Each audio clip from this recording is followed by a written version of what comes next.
Blanchard, lecturer here at the community college.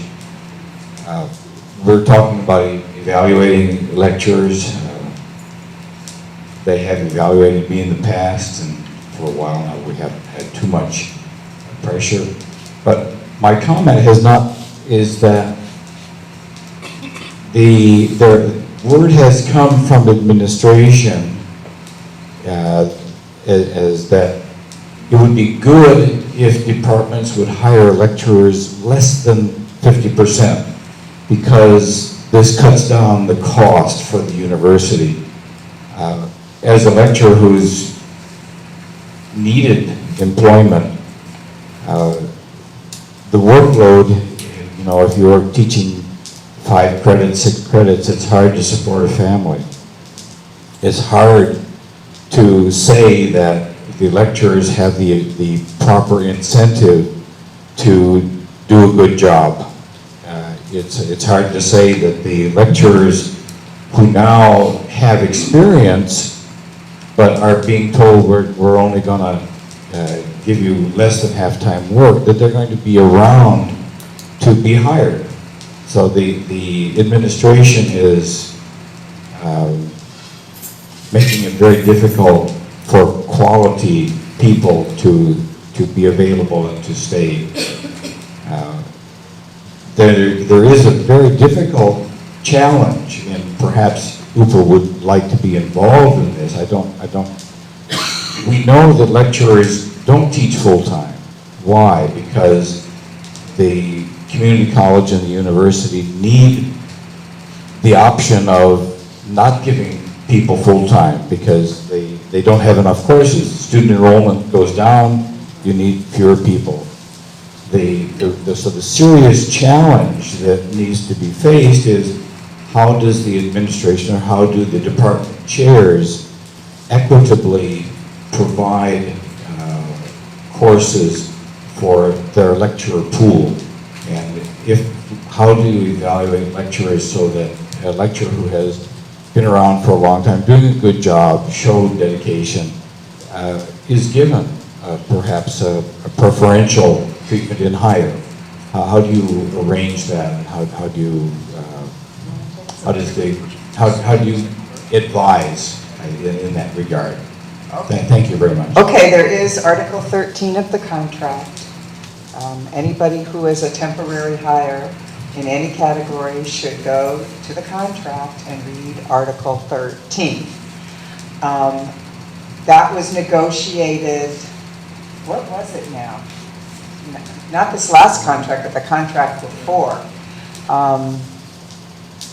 And it is a piece of our contract that is very, very close to my heart. I worked very hard to get that piece. In fact, no, I think it was the prior contract. It's now been in our contract for 3 contract cycles. So that's 14 years by the time this ends.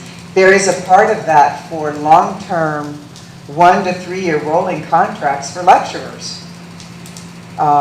Lecturers who are at the C rank are guaranteed that they will be given first right of refusal on courses in their department up to 9 credit hours and be over A lecturers. And this was specifically negotiated so that we would not have a situation where seasoned lecturers were being pushed aside to hire cheaper lecturers at the A level.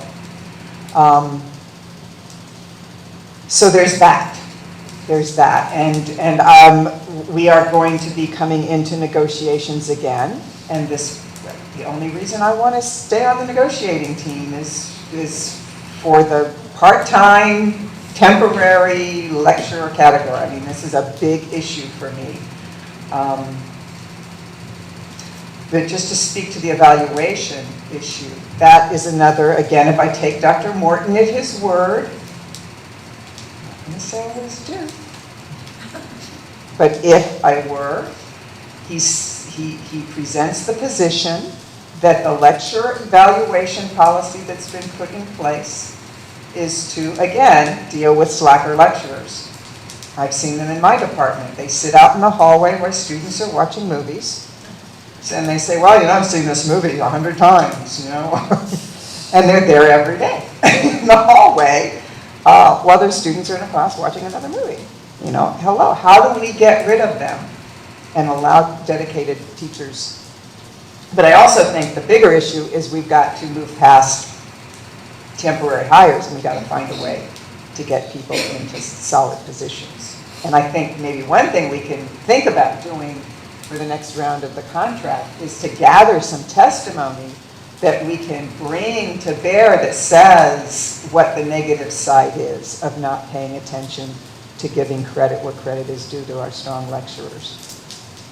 Sorry, Jan and I talked to John, and a couple of his points. One is he's a long way from some of the community colleges, and what he says sort of gets lost in translation.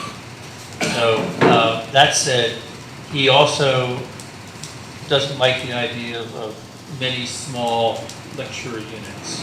They're not very efficient. And ideally, it's either emergencies or it's very specialized topics as sort of intermittent. Otherwise, we should be moving to more permanent as best we can.